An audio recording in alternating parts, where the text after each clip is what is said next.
When an institution rejects God, it quickly rejects truth as well. And that's exactly what has happened in the academic community. There are hosts of subjects that you are simply not allowed to study. You cannot talk about Jesus Christ in our major university classrooms. You cannot talk about the superiority of the Christian faith, even though the very existence of the university proves it. You cannot discuss his impact on civilization. You cannot discuss the power he displays all over the earth. You cannot talk about the triumphs of his followers, even though there are tens of millions of them all around you.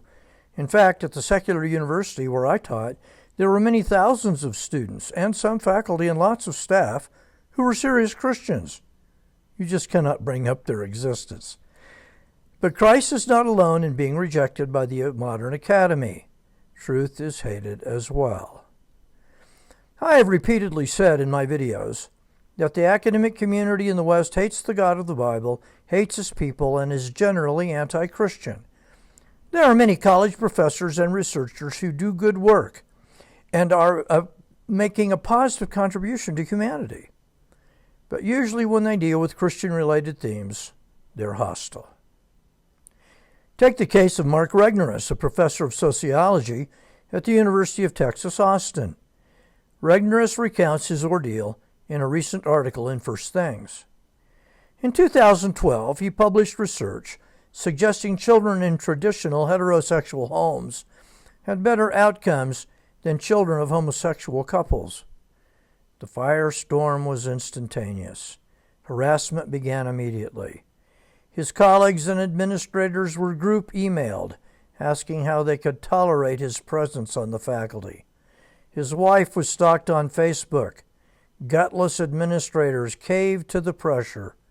Regnerus said he was required to turn over his university computers, hard drives, and memory sticks, and to make his email available for scrutiny, even his personal email. Regnerus was called before an academic inquisition.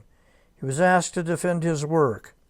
The journal that had published his research ordered an audit of it, even though they had no problems with it when they published it. 3 years later, in a post-tenure review, he had to go through the same process again. He said his promotion to full professor was delayed by 5 years. Professors whose research confirms the dominant narrative are lauded and rewarded, even if their conclusions are patently false. I read Regnerus' study when it first came out, and I have followed his case. It is typical of the academic community to hate truth. They didn't like Regnerus' conclusions. Augustine said all truth is God's truth. When you hate God, you hate truth.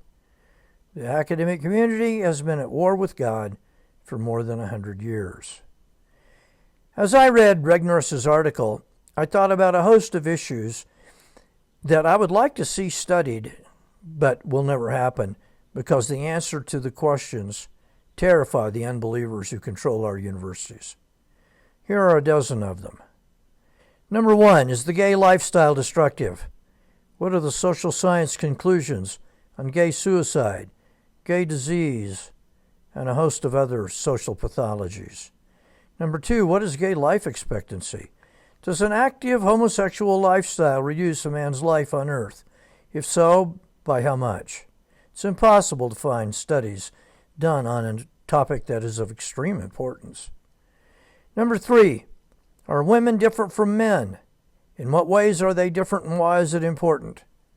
There have actually been some studies on this, but they come to the conclusion that yes, men and women are different, but this violates the progressive narrative that women and men are essentially identical. Anyone with an ounce of common sense knows that this is absurd. Number 4, does race have any bearing on IQ? I would love to see studies on why men of West African descent are the fastest athletes in the history of the world. But to study this, you would also need to study racial differences on other issues, like IQ, and that is absolutely forbidden. The progressive narrative says there is not, any difference in IQ among the races. so there are no studies on any racial differences. Number 5, can we cope with future challenges on climate change without damaging our current economy? All we hear from most academic departments is how destructive climate change is. There's no discussion on how the proposed solutions might be even more destructive. Number 6, what ideas has Christianity given to our modern culture? Most academics have brains filled with Christian ideas. They just won't admit that they're Christian. Number 7, in what ways do we enjoy the blessings of Jesus Christ? It is impossible for people to hate God to give glory to His Son.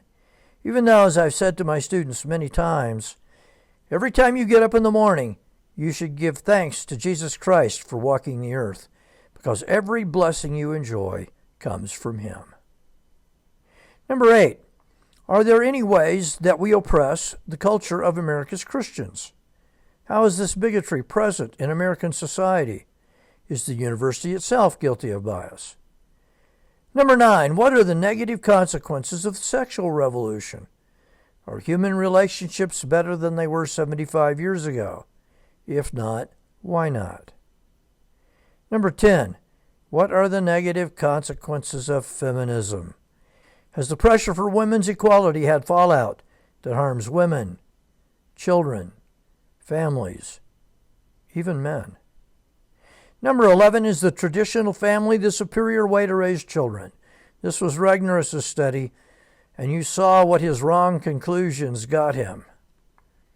Number 12, to what extent is black failure due to family structure and not racism? The progressive left still insists that racism is the explanation for negative black outcomes and inner city collapse. But what if it's not? What if it is the collapse of the family instead? I'm sure the list could go on for quite a while, but we are reminded of Paul's words in Romans 1:21, thinking themselves to be wise, they became fools instead.